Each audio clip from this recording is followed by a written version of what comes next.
मैंने जानता आप लोगों को याद है कि नहीं, लेकिन अभी से करीबन 1 महीने पहले मैंने एक वीडियो डाला था 3i एटलस के ऊपर, जिससे कई साइंटिस्ट्स ये कह रहे थे कि भाई ये जो 3i एटलस है ये कोई कॉमेट है। लेकिन दूसरे कई ऐसे साइंटिस्ट हैं जो ये कह रहे हैं कि भाई ये 3i एटलस कोई कॉमेट नहीं बल्कि एक स्पेसशिप है।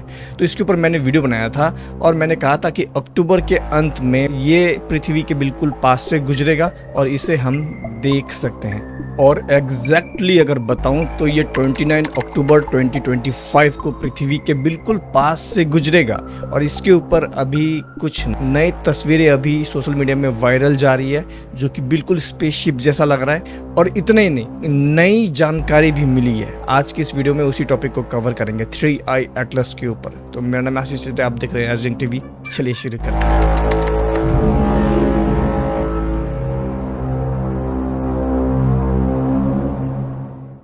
यूरोपियन स्पेस एजेंसी ने एक वीडियो जारी किया है जहां पे ये बड़ा एक स्पेसशिप की तरह एक चीज देखा जा सकता है जिसके बीच में रोशनी जलती हुई देखी जा सकती है। और ये जो चीज है ये 3 अक्टूबर 2025 को मार्स के पास में से गुजरा था, यानी मंगल ग्रह के पास में से। यूरोपियन स्पेस एजेंसी ने ये तस्वीर जारी करते हुए कहा कि भाई ये जो तस्वीर है ये ली गई है मार्स रोवर से। मार्स रोवर क्या होता है? मार्स रोवर एक रोबोट है जो मार्स में यानी मंगल ग्रह में घूमता रहता है और रिसर्च करता रहता है। तो यूरोपियन स्पेस एजेंसी का कहना है कि जब 3i एटलस मार्स के पास में आया उसी वक्त मार्स रोवर ने ये तस्वीर ली है, यानी कि 3 अक्टूबर को। ये जो चीज है 3i एटलस, जिसकी अभी हाल में नई ये जो तस्वीर ली गई है यूरोपियन स्पेस एजेंसी के द्वारा, तो हम यहाँ पे अगर गौर से देखें तो ये ना देखने में सिलिंड्रिकल शेप है, ठीक है। और भाई ये ऐसा लग रहा है कि कोई स्पेसशिप है। कॉमेट तो बिल्कुल नहीं लग रहा, क्योंकि जो कॉमेट होता है, कॉमेट यानी धूमकेतु, जब वो गिर रहा होता है जब वो जलता है ना तो उसका पीछे पूंछ होता है, टेल होता है। लेकिन इसका ये देखिए आप, ये ऐसे सिलिंड्रिकल शेप है जैसे कि कोई स्पेसशिप हो और बीच में इसका ये कुछ जल रहा है, ठीक है। ऐसा लग रहा है कि यहाँ पे कोई इंजन है जो ऊर्जा पैदा कर रहा है। पहले वैज्ञानिकों का कहना था कि भाई ये ज़्यादा बड़ा नहीं होगा, लेकिन अभी जो वैज्ञानिक कह रहे हैं कि ये भाई इसका जो साइज़ है ये बहुत बड़ा है। इतना बड़ा है कि भाई अमेरिका का जो मैनहट्टन है उसका बराबर है इसका साइज, इतना बड़ा है। फिर उसके बाद में एक और अपडेट आया कि भाई मैनहट्टन जो शहर है अमेरिका का, उससे भी 1000 गुना बड़ा है ये। ये जो चीज है, इसमें जो यहाँ पे जो चीज जल रही है ना, इसे देखकर हार्वर्ड के साइंटिस्ट ये कह रहे हैं कि भाई ये कोई स्पेसशिप हो सकता है, एलियन स्पेसशिप। वहीं पे बहुत से लोगों का ये मानना है कि भाई जो फॉलन एंजल्स हैं, फॉलन एंजल्स जो इस पृथ्वी से चले गए थे, वही फॉलन एंजल्स भाई स्पेसशिप में बैठ के वापस लौट रहे हैं, गिराए गए स्वर्गदूत।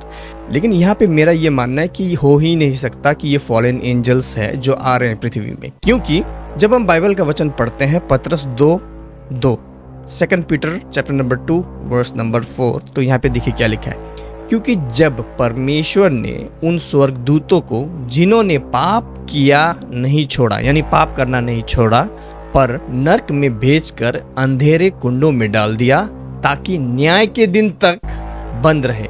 तो जिन स्वर्गदूतों ने परमेश्वर का आज्ञा का उल्लंघन किया था, परमेश्वर की बात नहीं मानी थी, शैतान की तरफ हो गए थे, तो अभी के लिए वो स्वर्गदूत कहाँ पर है? न्याय के दिन तक नरक के अंधेरे कुंड में है वो।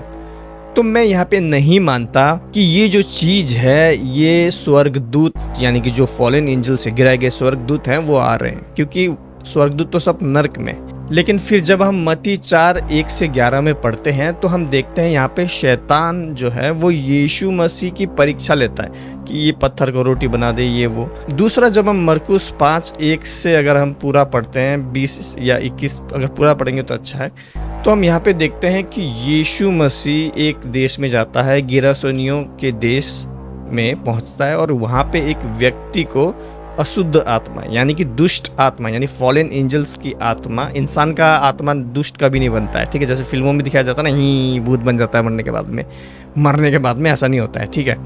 दुष्ट आत्मा केवल वे हैं जो गिराए गए स्वर्गदूत हैं। इंसान मरने के बाद में स्वर्ग नहीं जाता, परलोक जाता है या फिर हेडीज में जाता है। यानी कि अधोलोक में जाता है, नर्क में नहीं जाता। बाइबल के हिसाब से बता रहा हूँ मैं। क्यों? क्योंकि जब हम देखते हैं धनी व्यक्ति और लाजर की कहानी, तो जो धनी व्यक्ति है वो जैसे ही मरता है वो सीधा नर्क में पहुंच जाता है। नर्क मीन्स डायरेक्ट नर्क में नहीं, हेडिस में जाता है वो, ठीक है। हेल में नहीं जाता, हेडिस में जाता है। हेल अलग जगह है, हेडिस अलग जगह है। हेवन यानी कि स्वर्ग अलग जगह है, पैराडाइज अलग जगह है। लेकिन मैं इतना कहना चाहता हूँ कि यहाँ हम देखते हैं कि यहाँ पे यीशु मसीह भी दुष्ट आत्माएं निकाल रहे हैं। फिर मत्ती 17 में भी अगर हम देखते हैं तो इसको अगर हम पढ़ते हैं 14 से, तो हम देखते हैं यहाँ पर भी एक बाप अपने बेटे को लेके आता है, उसमें से दुष्ट आत्मा यानी कि फॉलन एंजल की आत्मा निकालता है यीशु मसीह। तो हम ये कह सकते हैं कि कुछ दुष्ट आत्माएं हेडिस यानी कि अधोलोक में है और कुछ दुष्ट आत्माएं अभी भी इस पृथ्वी में कार्य कर रही है। और ये हो सकता है कि कुछ गिराए गए स्वर्गदूत अभी भी इस पृथ्वी में कार्य कर रहे हैं और बाकी चले गए। तो हो सकता है कि ये गिराए गए स्वर्गदूतों का कोई स्पेसशिप हो जो पृथ्वी में आ रहा है, या फिर हो सकता है कि ये कोई ऐसा लाइफ हो जो परमेश्वर ने किसी और प्लैनेट में रचा हो, बनाया हो। बाइबल में हर एक बात खुल के नहीं बताई गई है कि परमेश्वर ने किसी और प्लैनेट में कोई जीवन रचा है या नहीं। हमें इस पृथ्वी के लिए बताया गया है जितना हमें जानने के लिए जरूरी है। Maybe it's some kind of life that God created in another planet. तो बहुत से लोगों का ये मानना है कि 3i एटलस एक स्पेसशिप है गिराए गए स्वर्गदूतों का, और कुछ गिराए गए स्वर्गदूत वापस चले गए थे और अभी वापस लौट रहे हैं।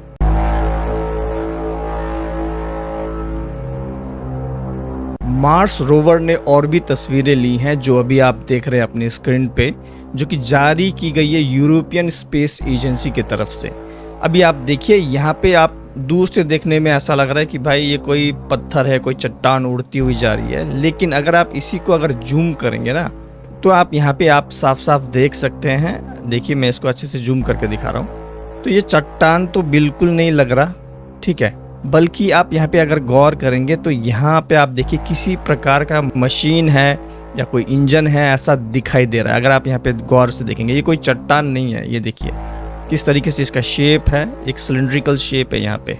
तो यूरोपियन स्पेस एजेंसी का ये तस्वीर देख के बिल्कुल ये साफ साफ लगता है कि ये किसी प्रकार का मशीन है, कोई स्पेसशिप है।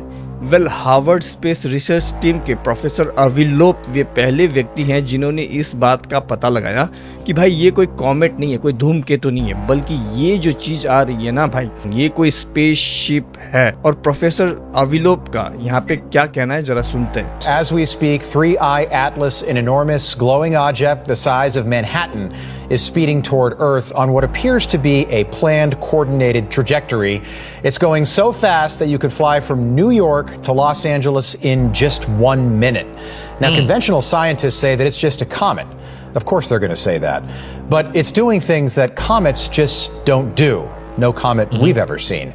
So what is it?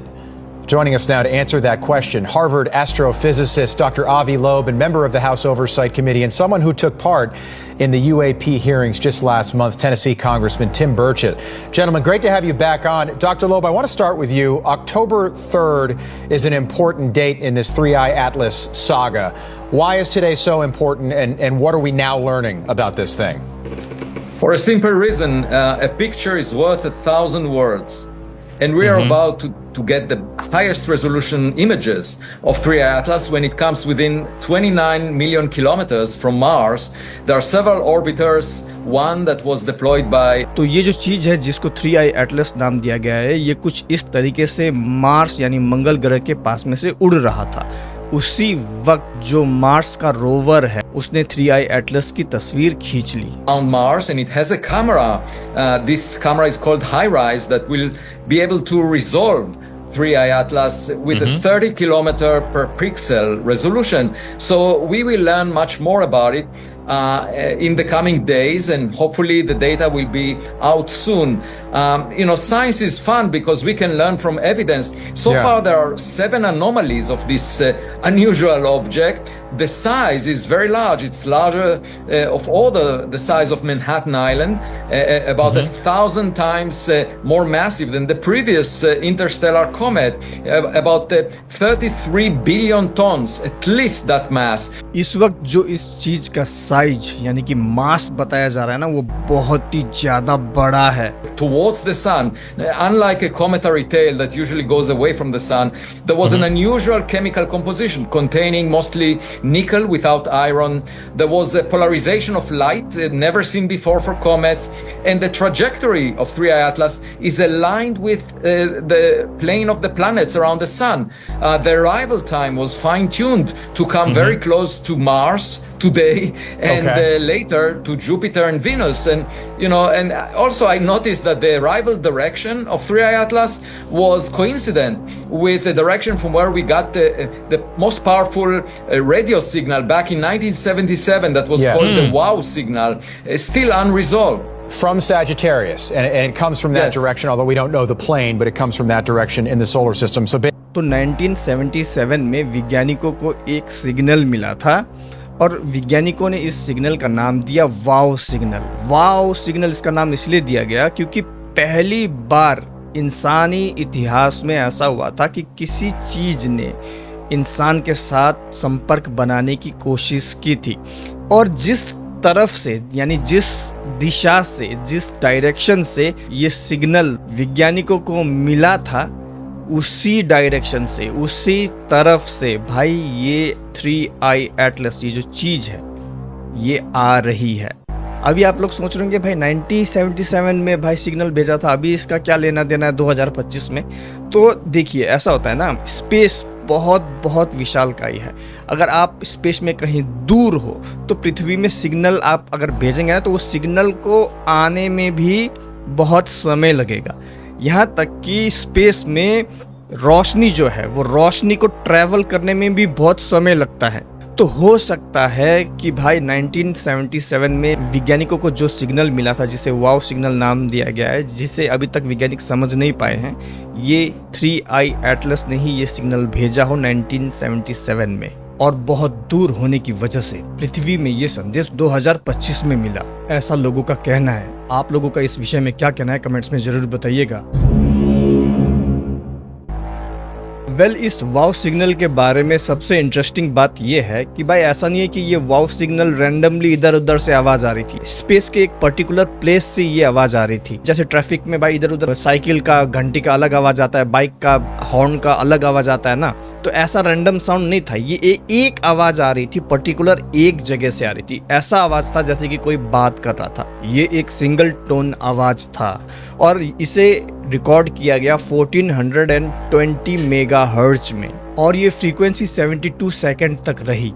तो ये 72 सेकंड वो पल थे जब किसी ने हम इंसानों से संपर्क साधने की, कांटेक्ट करने की कोशिश की। I noticed that the trajectory of the object is strange because it actually is aligned to within 5 degrees with the orbital plane of the planets around the sun. The chance for that to happen is 0.2% out of all orientations of the incoming objects. Basically professor यहाँ पे ये कह रहे हैं कि ये जो चीज है जो आ रही है ना, इसने अपना ट्रेजेक्टरी यानी अपना रास्ता, अपना पथ कुछ इस तरीके से रखा है जो कि बिल्कुल 5 डिग्री के एंगल में है, जो कि प्लैनेट्स का जो ऑर्बिट होता है, यानी प्लैनेट जो एक ही जगह में एक ही स्थान पे गोलाई पे घूमते रहते हैं, वो जो स्थान रास्ता है प्लैनेट का घूमने का, उसमें से 5 डिग्री पे है, और ये होने का चांसेस है 0.02। इतना कम चांसेस है। और भाई इसने इस तरीके से अपने आप को अलाइन कर रखा है इस चीज ने कि जब पृथ्वी घूम के ऐसे आया ना, पृथ्वी और इस चीज के बीच में सूर्य आ गया। मतलब आसान भाषा में ये जो चीज है अपने आप को छिपाते हुए आ रही है सूरज के पीछे। यानी इस चीज में जो भी कुछ है वो भाई इंटेलिजेंट है, वो जानता है कि हम जो इंसान हैं भाई इसे साफ साफ डायरेक्टली ना देख ले, ये अपने आप को छिपाते हुए आ रहा है। It comes closest to the sun on October 29th, 2025, when the Earth is exactly on the opposite side of the sun. So the sun is eclipsing this object for us. We won't be able to see it at its closest approach. If it were a spacecraft, that's the best point for it to do a maneuver to basically slow down using the gravitational assist from the sun, and then perhaps get bound to the sun and visit us. तो basically यहाँ पे professor यही कह रहे हैं कि ये जो चीज है ये अपने आप को सूर्य के पीछे छिपाते हुए आ रही है, और अचानक से ये एक दिन आ जाएगा, इसी अक्टूबर में शायद हमें देखने को मिलेगा। तो आपका क्या कहना है? मुझे तो ये भी लगता है कि हो सकता है कि भाई जो शैतान के पुजारी हैं वो प्रोजेक्ट ब्लू बीम के तहत ये इंसानों को एक धोखा देने के लिए, एक ग्रेट डिसेप्शन देने के लिए भाई ये सब चाल चल रहे हैं। आपका क्या कहना है? कमेंट्स में जरूर बताइएगा, आपके विचार मैं जरूर जानना चाहूँगा। आपको क्या लगता है, क्या ये कोई एलियनशिप है या फिर शैतान के पुजारियों का प्रोजेक्ट ब्लू बीम का चाल है या फिर असल में कोई एलियन है? कमेंट्स में जरूर बताइएगा, आपके विचार में जानना चाहूँगा। कृपया करके इस वीडियो को लाइक जरूर कीजिएगा। मैं टारगेट रखता हूँ 1000 लाइक्स, ज़्यादा नहीं। और कमेंट्स जरूर कीजिएगा, आपके कमेंट्स में आपके विचार जानना चाहूँगा जरूर। तो मिलते अगले वीडियो में। अगर हमें सपोर्ट करना चाहते हैं तो स्क्रीन पे दिए गए QR कोड को स्कैन करें, हमें सपोर्ट करें। मिलते अगले वीडियो में, तब तक के लिए जय मसीह की।